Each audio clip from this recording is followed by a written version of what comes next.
Dingerti.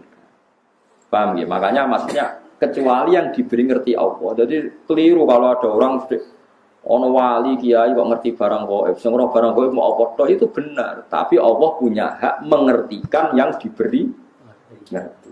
Mergo ono istisnae napa nggih? Alimul ghaibi fala yudhiru ala ghaibi ahadan illa man irtadha mir rasul.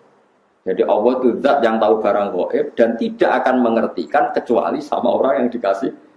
Di antaranya tentu Rasulullah. Jika Rasulullah bisa menghentikan sayati ala nasi zamanun, nanti di akhir zaman ada perilaku begini. Coba sekarang lihat, saya itu hafal sekian teks tentang Syam. Nabi ketika menghentikan akhir zaman apa? Sayati ngene-ngene, terus di antaranya apa? Wayak surul harut, dan nanti banyak pembunuhan.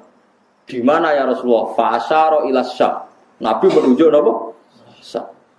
Orang tahu semua, sekarang pembantaian terbanyak di Syria. Syria itu Syam. Israel, Palestina juga. Zaman itu Nabi ngintikan bertanya, wamal harus, kasratul harus, di mana ya Rasulullah? Fa'asyara ila Syam. Itu diriwayatkan Imam Bukhari tahun berapa? Tahun 200 Hijriah. Sekarang kejadiannya sekian ratus tahun setelah dawuh Nabi. Itu ya barang gaib, Nabi perso. Itu makanya istilahnya yang tahu barang gaib siapa? Hanya Allah. Tapi kamu jangan berhenti di situ. Hanya Allah dan yang dimengerti.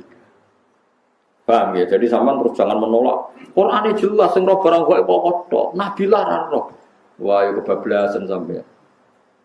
Lah Nabi ra roh barang gaib ora roh swarga neraka ora ketok. Sesuai bantah Nabi pisan. Nah, surga itu gini-gini. Kok tahu ya Rasulullah? Kan barang gaib. Yang tahu kan hanya Allah. Ya gendeng bareng lah teman-teman. Karena pentingnya ngaji seperti itu. Ya, jadi illa manir tato bir rasul. Kecuali orang yang diberi ridha Allah, termasuk rasul. Tidak hanya rasul itu tadi atau yang diberi ngerti Allah kayak tadi Waraqah bin Naufal, Salman Al Farisi.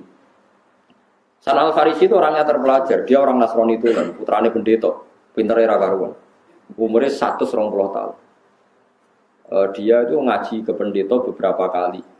Setiap ngaji diomongi, wis ora usah ngaji mbek aku, wis ngaji mbek sumbere wis sapa nabi akhir zaman. Sampai 4 pendeta, lala pendetane bener. Titenane nak dekne nabi ku piye? Ya nabi ku ya lucu, alamatnya ku lucu. Beliau itu layak balu sedekah tapi layak balu hadiah. Tidak nerima sedekah tapi nerima hadiah. Padahal barangnya sama. Sampai Salman Al Farisi itu menjadi buruh di Medina. Padahal dia orang Persia, orang Iran. Pas jadi buruh dapat upah, dibelikan sesuatu gitu, datang ke Rasulullah. Zaman itu dia belum Muslim. Ya Rasulullah, saya ini orang asing, ingin memberi sedekah sama engkau. Jawab Nabi, saya tidak nerima sedekah. Terus nyuruh sahabat, cung-cungi pangan, aku ora oleh mangan sedekah. Salman Al Farisi bilang, hadhihi wahidah, ini satu alamat. Setelah seminggu dia kerja lagi dapat uang. Ya sama, uangnya sama. Orangnya ya sama, Salman Al Farisi. Yang diberi ya sama, Nabi Muhammad. Ya Rasulullah, saya punya uang. Ingin saya kasih hadiah ke kamu. Nabi diterima. Iya, saya nerima hadiah. Diterima. Padahal barangnya ya bodoh. Hanya dibahasakan sedekah sama hadiah. Itu menunjukkan bahwa dalam nubuwah itu ada sandi. Sama-sama, posisinya dikasih, tapi dibahasakan sedekah Nabi menolak. Dibahasakan sedekah hadiah Nabi menerima. Itu ya barang gaib. Salman tahu itu jauh sebelum kenal Nabi, tapi dia tahu bahwa di antara definisi Nabi atau alamat Nabi seperti itu. Dan nanti ditemukan ya persis seperti sifat yang dikenali lewat kitab-kitab rujukannya itu.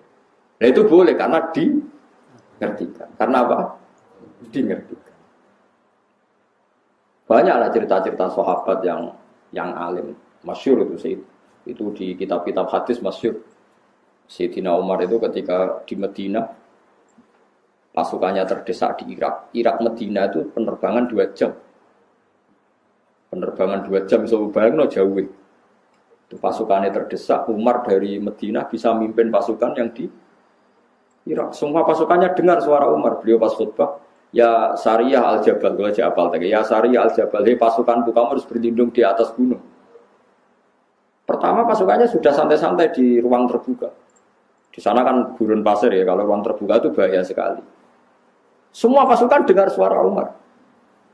Akhirnya mereka sembunyi di atas gunung. Nah itu ya barang gaib. Coba jarak Madinah sampean kene kita waca ora ros trafik. Iku Madinah iso delok pasukan teng. Ngerti musuhe liwat kene, pasukane ning kene kalau enggak dingertikan, diperingatkan bahaya.